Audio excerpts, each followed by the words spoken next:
ഇപ്പം എനിക്കിവിടെ ആരൊക്കെ ഉണ്ടടോ?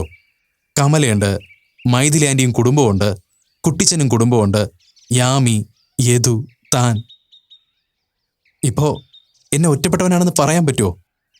എല്ലാവരും എൻ്റെ സ്വന്തക്കാരല്ലേ? അതുപോലെ താനും അങ്ങൊരു തീരുമാനമെടുക്ക്. പൊരുത്തപ്പെടാൻ ചിലപ്പോൾ കുറച്ച് സമയമെടുക്കും. പൊരുത്തപ്പെട്ടാൽ പിന്നെ ഒറ്റ പിടുത്തം അങ്ങ് പിടിക്കണം. എല്ലാം മാറുവടോ. താൻ വന്നേ, നമുക്ക് കോഫി ഹൗസിലേക്ക് പോവാം. നിങ്ങളെന്തിനാ അങ്ങനെ നോക്കിയിരിക്കുന്നേ? അവന് റെഡിയാണ്. അവണി പോവാം. ആകാശിന്റെ ഇഷ്ടമല്ലേ? എടോ, ഞങ്ങളൊക്കെ തൻ്റെ കൂടെ ഉണ്ട്. താൻ വാടോ.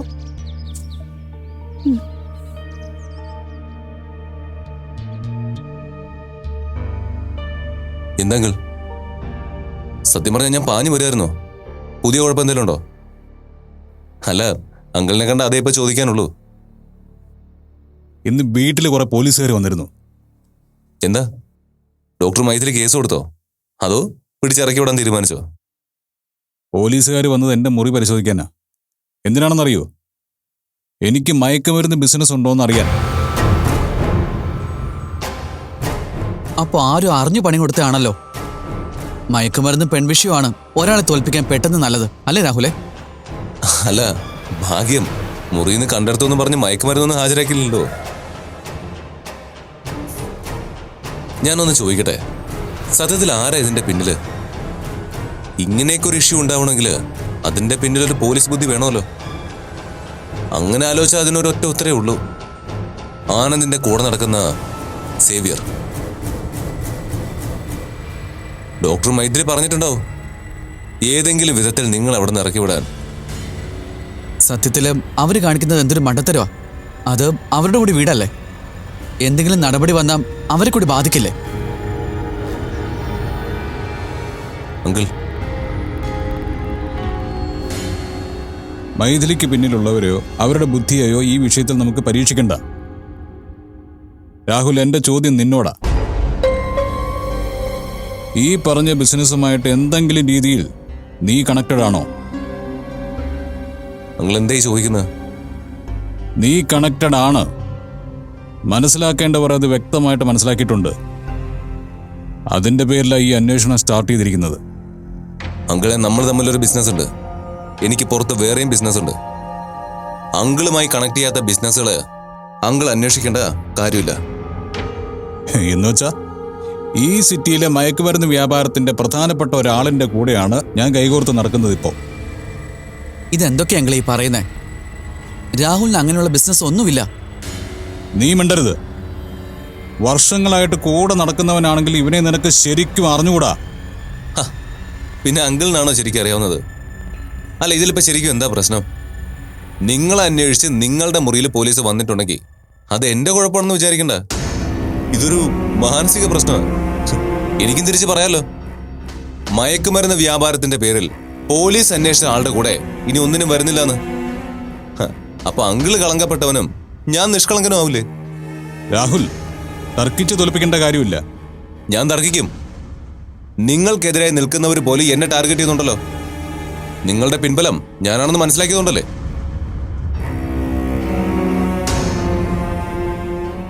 ശരിക്കും പറഞ്ഞ അങ്കിൾ ഇപ്പൊ എന്താ ചെയ്യേണ്ടത്? അവരുടെ മുന്നിൽ എന്നെ സപ്പോർട്ട് ചെയ്യാ ചെയ്യേണ്ടത്. അതിനു പകരം അവര് പറയുന്നത് കേട്ട് എന്നെ കുറ്റവാളിയാക്കുന്നു. അങ്കിൾ പോവാൻ നോക്കിയേ. ഇങ്ങനെയൊക്കെ സംസാരിക്കുന്ന കേട്ടല്ലേ എന്റെ നിയന്ത്രണം വിട്ടു. നിങ്ങളെ ബഹുമാനിക്കണമെന്ന് തന്നെ എന്റെ മനസ്സിൽ കിടക്കുന്നത്.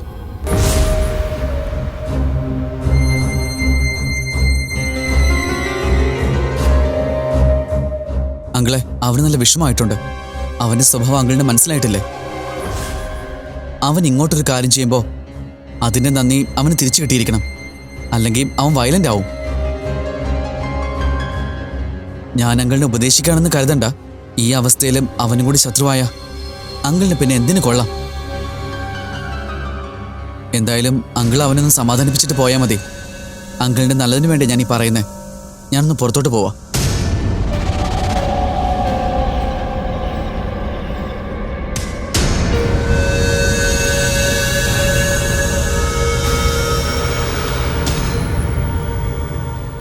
ആനന്ദും സേവ്യറും പറഞ്ഞത് കാര്യമാണെന്ന് തന്നെയാണ് എനിക്കും തോന്നുന്നത്. എന്ത് ധൈര്യത്തിലാ മോളെ ഇനി സാരംഗിന്റെ കൂടെ നീയും കുട്ടികളും താമസിക്കുന്നത്? ഇപ്പൊ പോലീസുകാർ വന്ന് ചെകഞ്ഞപ്പോ ഒന്നും കിട്ടിയില്ല. എന്നും അങ്ങനെ ആവണമെന്നില്ലല്ലോ. ഈ പറഞ്ഞ കാര്യമായിട്ട് അവൻ എന്തെങ്കിലും ബന്ധമുണ്ടെങ്കിൽ എന്തെങ്കിലും അവൻ ഈ വീട്ടിൽ സൂക്ഷിച്ചാലോ? ഉത്തരവാദിത്വം പറയേണ്ടത് നമ്മളൊക്കെയല്ലേ? എനിക്കതിന്റെ ഗൗരവം അറിയാമേ. പക്ഷെ സാരംഗിനോട് ഈ കാര്യം ആരാ സംസാരിക്കുക? അമ്മ സംസാരിക്കുമോ? ഒന്നോ രണ്ടോ വാചകങ്ങളിൽ കൂടുതൽ സാരംഗ് അമ്മയോട് എന്തെങ്കിലും സംസാരിക്കുമോ? ഞാൻ സംസാരിച്ചാൽ അത് വലിയ ബഹളാവും. സംസാരിക്കാൻ തയ്യാറായില്ലെങ്കിൽ പരാതി കൊടുക്കാം. പോലീസുകാർ വരുമല്ലോ. അപ്പൊ നീ മക്കളും കാര്യം പറ. അത് വീണ്ടും പ്രശ്നങ്ങൾ ഉണ്ടാക്കും. പോലീസുകാർ അന്വേഷണത്തിന് വന്നാ അവരുടെ മുന്നിൽ സാരംഗിന്റെ ചോദ്യം എന്തായിരിക്കും? എന്റെ പേരിൽ കുറ്റം എന്താന്നല്ലേ? മുറി പരിശോധിച്ചു എന്നല്ലാതെ വേറൊന്നും കണ്ടെത്തിയില്ലല്ലോ. കുറ്റവാളിയല്ലാത്ത നിലയ്ക്ക് ഇവിടൊന്നും പോകാൻ പറ്റില്ല എന്ന് പറഞ്ഞാലോ? ആ തർക്കം അവർ അംഗീകരിക്കില്ലേ? പിന്നെ എന്ത് ചെയ്യണമെന്ന് നീ പറയുന്നേ? അച്ഛന് സുഖം ഉണ്ടായിരുന്നെങ്കിൽ ഞാൻ അച്ഛനോട് വരാൻ പറഞ്ഞേനെ. ഒരു കാര്യം ചെയ്, നീ നിന്റെ അച്ഛനെ വിളിക്കേ. അത്യാവശ്യമായിട്ടൊന്ന് ഇങ്ങോട്ട് വരാൻ പറ. ഗംഗാധരേട്ടൻ സംസാരിക്കട്ടെ. അതൊന്നും വേണ്ട അമ്മേ. ഇന്ന് രാവിലെ കൂടെ വിളിച്ചപ്പോ ഇവിടെ ഒരു പ്രശ്നമില്ല, അച്ഛൻ ഇങ്ങോട്ട് വരണ്ടെന്നാ ഞാൻ പറഞ്ഞത്. ആ പാവം അതിന്റെ ആശ്വാസത്തിലാ. അതിന്റെ ഇടയിൽ ഇത്ര ഗുരുതരായ ഒരു കാര്യം പറയുന്നത് ശരിയല്ലല്ലോ. നിനക്ക് വിളിക്കാൻ ബുദ്ധിമുട്ടാണെങ്കിൽ ഗംഗാധരേട്ടനെ ഞാൻ വിളിച്ചോളാം. കാര്യങ്ങൾ ഞാൻ പറഞ്ഞു മനസ്സിലാക്കിക്കോളാം. കിടന്നുറങ്ങാനൊരു സമാധാനം വേണ്ടേ മനുഷ്യന്? ഞാൻ സമ്മതിക്കില്ല. അച്ഛൻ ഈ കാര്യത്തിൽ ഇടപെടിക്കണ്ട. അമ്മേ, അപ്പൂപ്പൻ നാളെ വരുന്നുണ്ട്. ആര് പറഞ്ഞു? അപ്പൂപ്പൻ തന്നെ. വരുന്ന കാര്യം അച്ഛൻ എന്നോട് പറഞ്ഞില്ലല്ലോ. ഞാൻ പറഞ്ഞത് അപ്പൂപ്പനോട് വരാൻ. എന്തിന്? അച്ഛനോട് ചോദിക്കണ്ടേ? അച്ഛനോട് ഇവിടെ നിന്ന് ഇറങ്ങിപ്പോ വേറെ ആരാ പറയാ? എന്ത് പണിയാ ഇത് കൂടെ കാണിച്ചത്? ഇതാ ഞാൻ പറയുന്നത്, എടുത്തു ചാടി ഓരോന്നും ചെയ്യരുതെന്ന്. അപ്പൂപ്പനുള്ള സമാധാനം കൂടെ പോയിട്ടുണ്ടാവും. നീ അതിന് മോനെ വഴക്ക് പറയുന്നത് എന്തിനാ? ഗംഗാധരേട്ടൻ വരട്ടെ. ഒന്നും അറിയില്ലെന്നും പറഞ്ഞ് ഭദ്രമായിട്ടിരിക്കുന്നതിലും നല്ലത് കാര്യങ്ങൾ അറിഞ്ഞിട്ട് അതിന് സമാധാനം കണ്ടെത്തുന്നതല്ലേ? അമ്മ ഇനി അപ്പൂപ്പനോട് വേറെ ഒന്നും പറയണ്ട കേട്ടോ. അപ്പൂപ്പൻ വന്നേ പറ്റൂ. കുഞ്ഞാണെങ്കിലും അവന് കാര്യഗൗരവമുണ്ട്. അല്ലെങ്കിൽ സ്വയം ഒരു തീരുമാനം എടുത്ത് ഇങ്ങനെ ചെയ്യില്ലല്ലോ. വരട്ടെ മോളെ,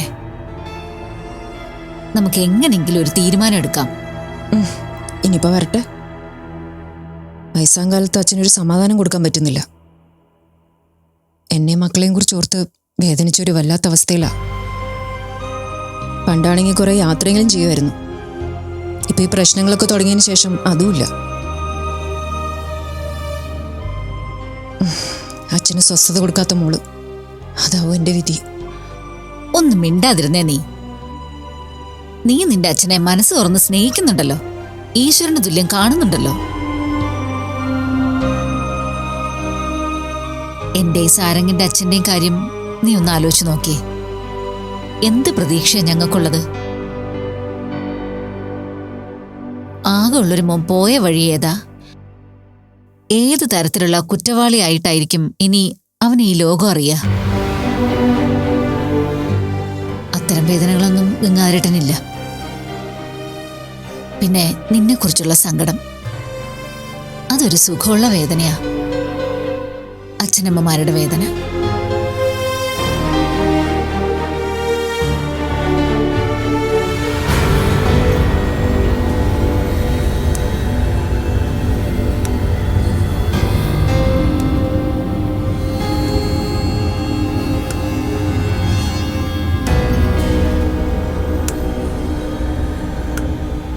രാഹുൽ, പോയില്ലായിരുന്നോ? ഇല്ല. എനിക്ക് സംസാരിക്കാനുള്ളത് സംസാരിച്ച് തീർന്നില്ലായിരുന്നു. ഉപദേശിക്കാനാണോ അതോ ഭീഷണിപ്പെടുത്താനാണോ? രാഹുൽ, ഞാൻ പറയുന്നത് നീ സമാധാനമായിട്ടൊന്ന് കേക്ക്. വളരെ കുഞ്ഞു പ്രായത്തിലെ ബിസിനസ് താല്പര്യം കാണിച്ച ഒരാളാണ് ഞാൻ. ചങ്കൂറ്റവും ചോരത്തിളപ്പമുള്ള പ്രായത്തിൽ നമ്മളെ തേടി പലതരം ബിസിനസ്സുകളും വരും. ചിലത് നമുക്ക് അമിത ലാഭം തരും, അതുപോലെ ദൂഷ്യവും. എന്തൊക്കെയായാലും ഒരു കാര്യം സത്യമാണ്. നമ്മുടെ നാട്ടിൽ മയക്കുമരുന്നിന്റെ വ്യാപാരം വർദ്ധിച്ചിരിക്കുകയാണ്. നിത്യേന വരുന്ന റിപ്പോർട്ട്സൊക്കെ നീ കാണുന്നില്ലേ? നിന്റെ പ്രായത്തിലുള്ള കുട്ടികളാണ് കൂടുതലും അതിന്റെ ബിസിനസ്സുകാരും ഉപയോഗിക്കുന്നവരും. എന്നെ തേടി പോലീസുകാർ വന്നതുകൊണ്ടോ എന്റെ മുറി അവർ പരിശോധിച്ചതുകൊണ്ടോ നീ കുറ്റവാളിയാണെന്ന് ഞാൻ പറയില്ല. പക്ഷേ രാഹുൽ, ഈ പറഞ്ഞതുമായി എന്തെങ്കിലും ബന്ധം നിനക്കുണ്ടെങ്കിൽ നീ അത് ഉപേക്ഷിക്കണം. അത്തരം കാര്യങ്ങളിൽ നിന്നുള്ള ഒരു ലാഭവും നിനക്ക് വേണ്ട. എനിക്കും. നിനക്ക് ബിസിനസ് ചെയ്യാനുള്ള കഴിവുണ്ട്, അതെനിക്ക് ബോധ്യപ്പെട്ട കാര്യമാണ്. നേരായ വഴിക്ക് ബിസിനസ് ചെയ്താൽ തന്നെ നീ ആഗ്രഹിക്കുന്ന ഉയരത്തിൽ നിനക്കെത്താം. അതുകൊണ്ട് ഇത്ര പെട്ടെന്ന് അങ്കിളിന് ഇത്രയും നന്മയുണ്ടാവുമെന്ന് ഞാൻ പ്രതീക്ഷിച്ചില്ല.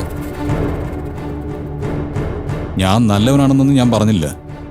ഞാൻ തെറ്റായ വഴിക്ക് സഞ്ചരിച്ചിട്ടുണ്ട്, അതെനിക്ക് നിശ്ചയമുണ്ട്.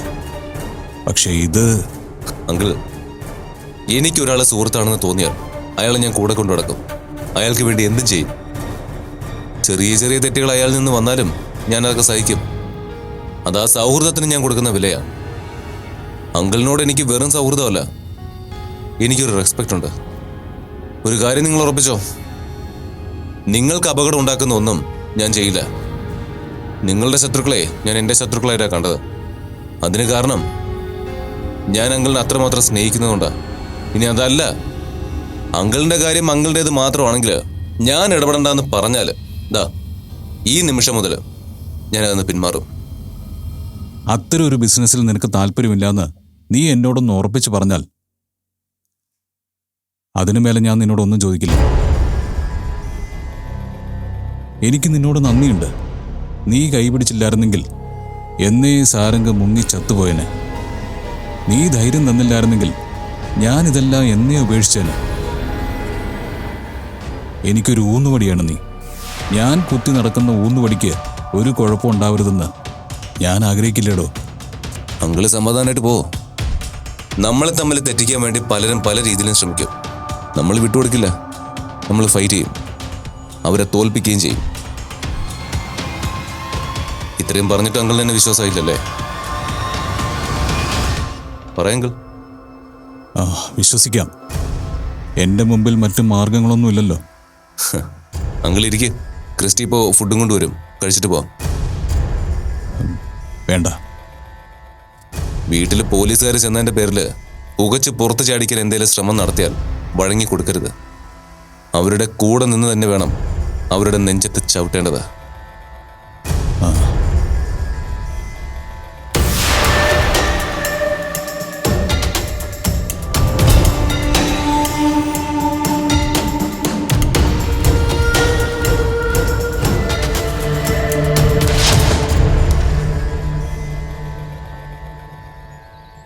ആകാശേട്ടനെ ഞാൻ സമ്മതിച്ചു.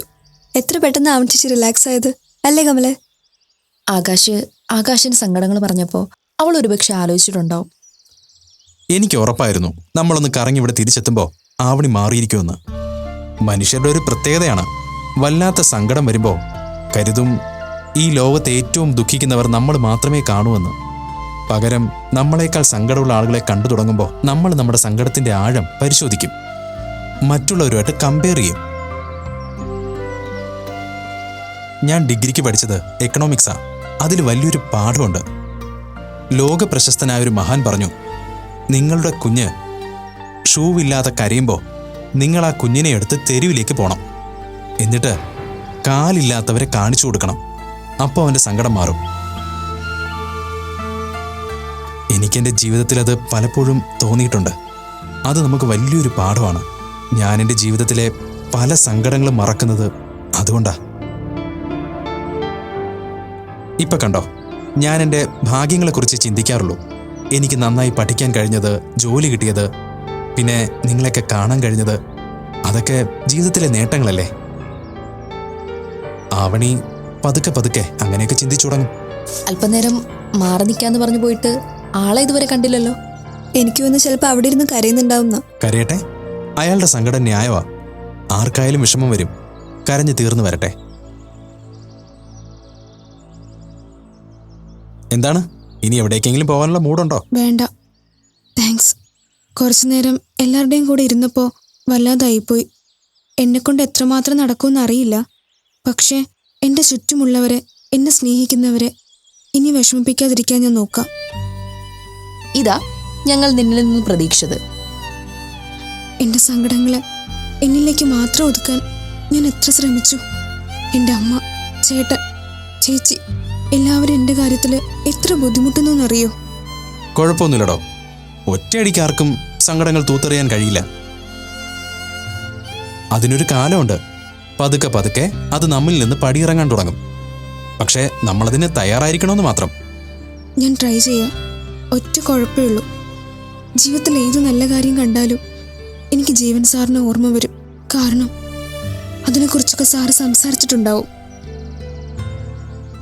യാമി, ഇനി നമുക്ക് പോയാലോ? ഇപ്പൊ പൊയ്ക്കോളൂ. ഇതുപോലെ ഇടയ്ക്കൊക്കെ ഒന്ന് കൂടണം കേട്ടോ. വെറുതെ എന്റെ വാചകടി കേട്ട് കുറച്ചു നേരം ഇരിക്കാം. താനങ്ങനെ വെറുതെ വാചകടിക്കുന്ന ആളൊന്നുമല്ല. പറയുന്നത് മുഴുവനും കാര്യവാ. എന്നാ നടന്നോ? ബാ.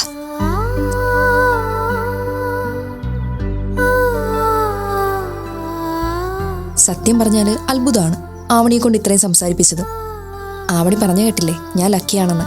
ആവണി പറഞ്ഞതേ ഉള്ളൂ, തനിക്കങ്ങനെ തോന്നിയില്ല? എനിക്കങ്ങനെ തോന്നിയോണ്ടാണല്ലോ വീണ്ടും വീണ്ടും സഹകരിക്കുന്നത്. എന്റെ കെട്ടിയോൻ ആളൊരു വീരന. പോട്ടെ, ചെന്നിട്ട് വിളിക്കണേ. വിളിക്കാം.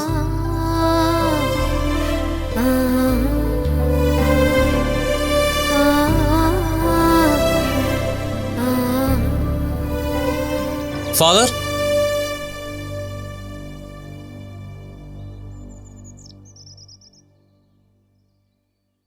ആരാ? ഞാൻ കുറച്ച് ദൂരെ നിന്ന് വരുവാ ഫാദർ, ഒരു സഹായത്തിന്. വാ, അകത്തേക്കിരിക്കാം. വേണ്ട ഫാദർ.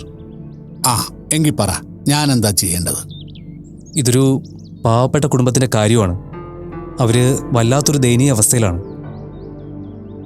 ഈ പള്ളിയുടെ കീഴിൽ നിന്ന് വിദേശത്തേക്ക് അയക്കുന്ന ഏർപ്പാടുണ്ടല്ലോ, അങ്ങനെ വല്ലതും ഉൾപ്പെടുത്തി അവിടുത്തെ മൂത്ത കുട്ടിയെ വല്ലതും അയക്കുകയാണെങ്കിൽ. നോക്കൂ, പാവപ്പെട്ടവരെ സഹായിക്കാൻ വേണ്ടി പല കാര്യങ്ങളും പള്ളിയുടെ ഭാഗത്തുനിന്ന് ഉണ്ടാകാറുണ്ട്. പക്ഷെ നിങ്ങൾ പറഞ്ഞതുപോലെ വിദേശത്തേക്ക് അയക്കാന്നൊക്കെ പറഞ്ഞാൽ അങ്ങനെ വ്യാപകമായിട്ട് ചെയ്യുന്നുണ്ടെന്നല്ല ഫാദർ. പാവപ്പെട്ടവരെ അങ്ങനെ സഹായിക്കാറുണ്ടല്ലോ. ഇല്ല, എൻ്റെ ഓർമ്മയിൽ അങ്ങനെയില്ല. അപ്പോ ചൈതന്യ പോയ വഴി ഏതാ? ചൈതന്യ വിദേശത്തേക്ക് പോയ മാർഗം എന്തായിരുന്നു ഫാദർ? ഏത് ചൈതന്യം എന്നല്ലേ? ഫാദറിന് അവളെ നന്നായിട്ട് അറിയാം.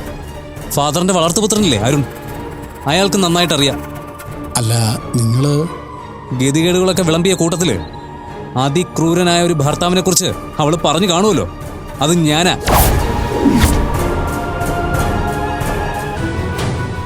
ഒന്ന് രണ്ട് വട്ടം നിങ്ങളെ കാണാൻ വേണ്ടി ഞാൻ ശ്രമിച്ചിരുന്നു, നിങ്ങളുടെ നാട്ടിൽ വന്നിട്ട്. ആ, അതൊക്കെ ഞാൻ അറിഞ്ഞു. അതുകൊണ്ടാണല്ലോ ഇങ്ങോട്ടേക്ക് തിരക്കി വരാൻ തോന്നിയത്. അവള് വിളിക്കാറുണ്ടോ? ഇല്ല, പോയതിനു ശേഷം ആ കുട്ടിയെക്കുറിച്ച് ഒരു അറിവുമില്ല. അതെന്താ? ബന്ധങ്ങളൊക്കെ മുറിച്ചിട്ടാണോ പുറത്തേക്ക് പറഞ്ഞു വിട്ടത്? അല്ല, ഒരാൾ നാട്ടിൽ നിന്ന് വിദേശത്തേക്ക് പോകുമ്പോൾ അയാൾ സുരക്ഷിതയാണോന്നെങ്കിലും അന്വേഷിക്കില്ലേ? അതോ ശല്യം കാരണം അച്ഛനും അച്ഛൻ്റെ വളർത്തുമകനും കൂടെ നാട് കടത്തിയാണോ? നിങ്ങൾ ഇത്തരത്തിലൊന്നും സംസാരിക്കരുത്. ഇത്തരത്തിൽ സംസാരിക്കാൻ കാരണം നിങ്ങളൊരു പുരോഹിതനായതുകൊണ്ടാ. വേറെ ഏതെങ്കിലും ഒരാളായിരുന്നെങ്കിലേ ഇങ്ങനെയല്ല എൻ്റെ രീതി. ഞാൻ അത്തരം മോശപ്പെട്ട ഒരാളായിരുന്നില്ല. അവളെ ഞാൻ നന്നായിട്ട് നോക്കിയിരുന്നു. കുഞ്ഞിനെ എനിക്കവള് പ്രാണനായിരുന്നു. പക്ഷേ കൂടെ കിടക്കുന്നവൾ എന്നെ ചതിക്കുന്നത് മനസ്സിലാക്കാൻ എനിക്ക് പറ്റിയില്ല. ലോകത്തിലെ എല്ലാ കാര്യത്തിനും പരിഹാരം പറയുന്ന ആളുകളാണല്ലോ നിങ്ങൾ.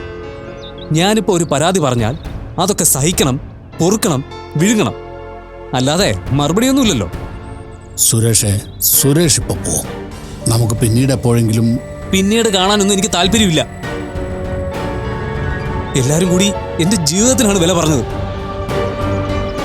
അവളെ കെട്ടുന്നവരെ ഞാൻ കള്ളു കുടിച്ചിട്ടുണ്ടായിരുന്നില്ല. ഇപ്പോ അതും തുടങ്ങി. എന്നിട്ടും എത്ര കുടിച്ചിട്ടും ഉറങ്ങാൻ പോലും പറ്റുന്നില്ല. ഞാൻ എന്ത് ചെയ്യണം?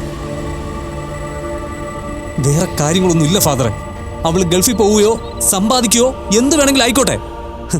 വീട്ടിലെ കുറെ കാര്യങ്ങൾ അവളുടെ കയ്യിലായിരുന്നതുകൊണ്ട് പെട്ടെന്ന് എനിക്ക് താളം തെറ്റുന്നു.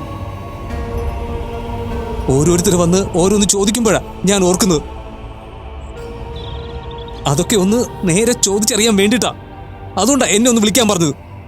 പക്ഷേ ഫാദറിനെയോ ഫാദറിന്റെ വളർത്തുപുത്രനെയോ വിളിക്കാറില്ല അത്രേ. നിങ്ങൾക്കൊരു കണക്ഷനും ഇല്ലെന്ന് അത് വേറെ ആരോടെങ്കിലും ചെന്ന് പറഞ്ഞാൽ മതി. അതെ, ഞാൻ ഈ ചോദിച്ച കാര്യങ്ങൾക്ക് കൃത്യമായ മറുപടി എനിക്ക് കിട്ടണം. അല്ലെങ്കിലേ കാര്യങ്ങൾ കുറച്ച് മോശമാവും ഫാദറെ. ഞാൻ ഇറങ്ങട്ടെ. പിന്നെ ഞാൻ ഇവിടെ വന്ന് ഫാദറിനെ ഭീഷണിപ്പെടുത്തി കൊല്ലാൻ ശ്രമിച്ചു എന്നൊക്കെ പറഞ്ഞ് പോലീസൊന്നും വരില്ലല്ലോ അല്ലേ?